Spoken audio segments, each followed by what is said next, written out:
for the debate. Member from Ottawa Vanier. Thank you, Madam Speaker. It's a real pleasure to be here this morning, and I've got a special treat.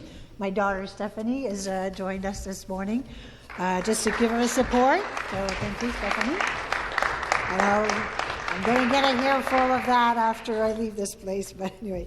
So this morning I'm filled with hope, optimism, and gratefulness as I rise to participate in the debate on Bill 41, which is an extremely important bill that, if passed, would provide much-needed relief to survivors of human trafficking. I want to start by thanking the government for following through on bringing this piece of proposed legislation to this next stage. This is part of the gratefulness I feel this morning. Seeing this proposed legislation reach third reading is truly special for me, as I started working on this more than 2 years ago, in fact, not very long after I was first elected. And it was Richard Dunwoody who connected with me in the spring of 2021 to let me know of the financial help he's been providing to survivors of human trafficking through his Project Recover. He then arranged for a meeting with a survivor in my own riding. And I have to say, after that meeting, I was compelled of the need to try and do something. Since then, Richard has never stopped pushing for a solution, bringing examples after examples of injustices towards so many survivors. We definitely owe him the initiation of the work on this bill. I tabled the first version of this bill back in 2022. That was in March 2022. The bill died on the order paper when the election was called, but I was determined to bring it back if I was reelected. Before retabling, I started to imagine that maybe I could find someone in each party to support it. And it happened. Not overnight, but it happened. And it doesn't happen often in this House to have this kind of collaboration. So I want to sincerely thank my colleagues who agreed to sponsor this bill and have worked really hard to get it to this point. So thank you to the member for Haliburton, Kawartha Lakes Brock, the member for Spadina, Fort York, and the member for Guelph for all the work you have done to build support for this bill on both sides of the aisle. Thank you. This bill is a testament to the way that working together can lead to practical solutions that can truly make life better for Ontarians, and it would be great to see more of that in this House. Feedback from experts, victims, survivors, agencies, police services, and financial institutions like Equifax, TransUnion, Credit Union, the Canadian Bankers Association were essential to creating a strong legislation. So I want to thank all the stakeholders who have supported Bill 41 throughout this process and who took the time to provide some detailed recommendations on how to improve the legislation. The committee stage is an important part of the legislative process, as you know, and it's an excellent opportunity for us as elected officials to listen to the concerns of stakeholders across the province and use the feedback to improve legislation. I personally found it very powerful to listen to the various testimonies and perspectives on Bill 41 that were shared in committee during public hearings. And I want to thank everyone who took the time to make a presentation to us, especially the survivors who have accepted once again to tell their compelling stories.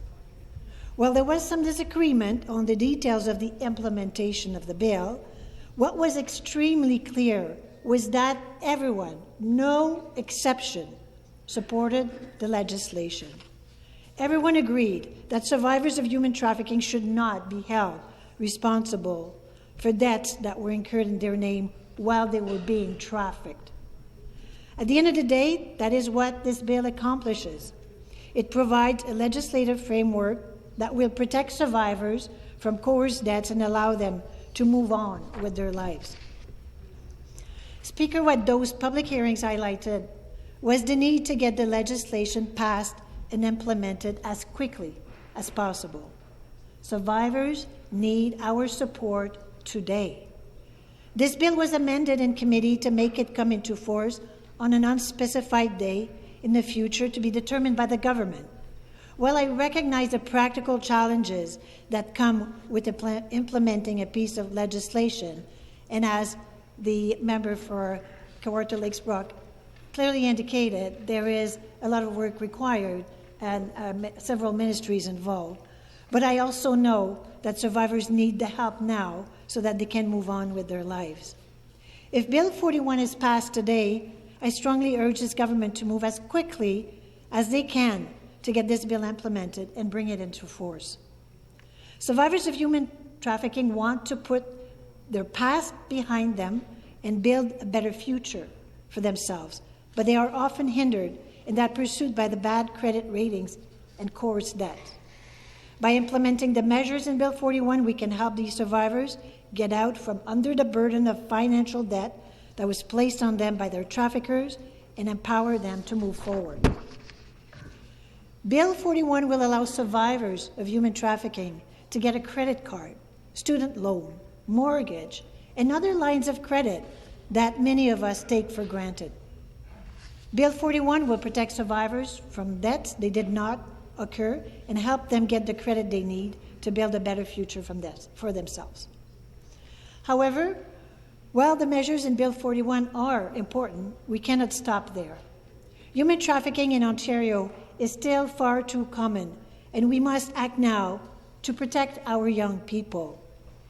And I can't help thinking of my 3 daughters, that were all in school just recently, one of which is still there. And that's why training and education is a huge part of the solution to this. We need to ensure that kids in high school are aware of the dangers and can recognize the situations that often lead to trafficking.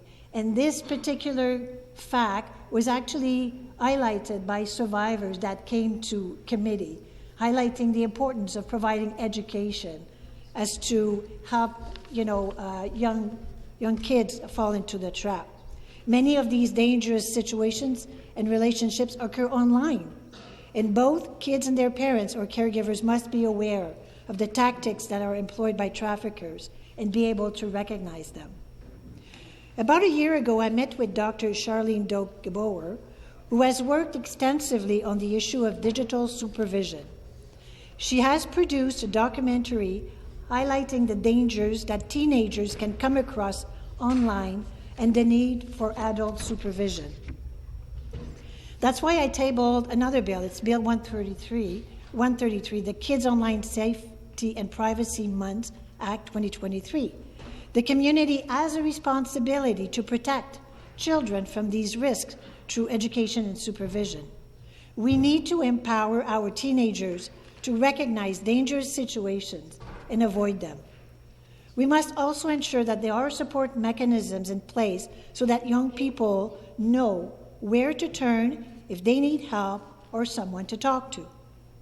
Bill 41 is an important step forward in better supporting survivors of human trafficking, but it cannot be the end. We must also take measures to keep young people safe and prevent human trafficking from occurring in the first place. So I encourage the government to continue to take action on this important file. So thank you once again to everyone who has supported this bill and helped us get to where we are today. And I want to give a special shout out to Ty Bradley and David Nightingale on my team, who provided me with incredible support as we worked through all the necessary steps in these past years. So I hope that together we can get this bill passed today and provide survivors of human trafficking with this much needed relief. And I thank you, Madam Speaker.